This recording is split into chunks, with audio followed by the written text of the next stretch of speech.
It's a hotel? It's a vacation house? No, it's a jail! Hey, this is Christy, your SOCMED friend. What if Philippines? What if may ganito ka-luxurious na bilangguan sa Pilipinas? Kapag naiisip natin ang salitang kulungan, of course, nai-imagine natin ang rehas, madilim na kwarto, di masarap na pagkain at ang pakiramdam ng kawalan ng pag-asa. Pero paano kung sasabihin ko sa iyong hindi lahat ng kulungan ay kapareho ng ini-imagine mo? Ang mga kulungang ito ay may napakaraming amenities at pasilidad. Narito ang ilan sa mga pinakamarangyang selda at bilangguan sa mundo. Ang kulungang ito ay matatagpuan sa Bastøy Island ng Oslofjord, Norway. May mahigit kumulang na 100 bilanggo na nag-i-enjoy sa outdoors activities tulad ng tennis, horseback riding, fishing at sunbathing sa loob ng prison complex. May mga eleganteng cottages kung saan sila nakatira at may mga farm silang malayang tinatrabaho. Ang mga bilanggo sa ganitong low security facility ay nakakalimutang sila ay isang preso.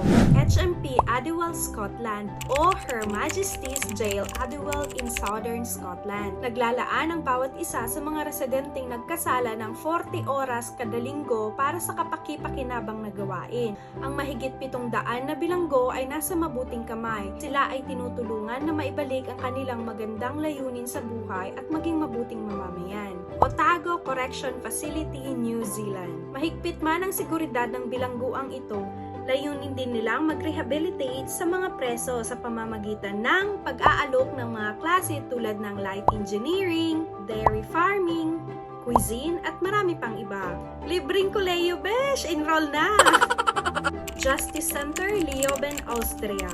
Ang kulungan ng Justice Center ay isang napakagandang bahay para sa mga non-violent offenders. Sila ay may mga solong selda, pribadong banyo, kitchen at telebisyon. Kumpleto din sila sa gym equipment, basketball court, and outdoor amusement area. Maniniwala ka ba kapag sinabi ko sa iyong hindi lang sa bahay pwede mong alagaan ang iyong sanggol na anak, kundi pwede rin sa kulungan? Yes, sa Aranjuez Prison, Spain, layunin ng mga bilangguang ito na huwag paghiwa-hiwalayin ang buong pamilya sa pamamagitan ng pagpapahintulot na tumira ang kanilang sanggol na anak sa mga unang taon sa kanilang selda. May mga cribs, Disney figures sa pader at may mga children play area din. Ang Aranjuez ay inaalaw ang mga bilanggong mga magulang na ma-experience ang pagiging tunay na magulang sa kanilang mga anak.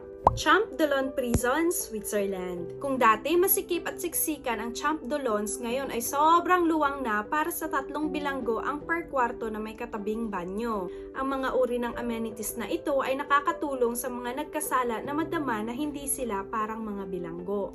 GVA Pfalzspital Prison, Germany. Maraming matagal nang nagkasala ang naniniwala sa kulungang ito sa Hamburg. Nag-aalok ito ng mga maluluwang na selda na may mga kama, sofa, hiwalay na banyo, at toilet na maraming natural na liwanag.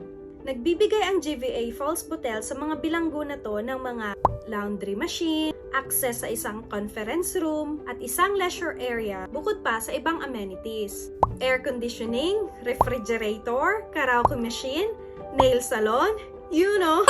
Ang kulungan ng Pundok Bamboo, Indonesia ay pasilidad ng kababaihan. Sa complex na ito ng mga hardin at eskultura, ang mga beauty treatment at recreational program ay walang pagdadalawang isip na nakaka-relax. Magpapakulong ka ba? Pilipinas, meron na ba nito dyan? Comment and follow and I'll see you on my next video.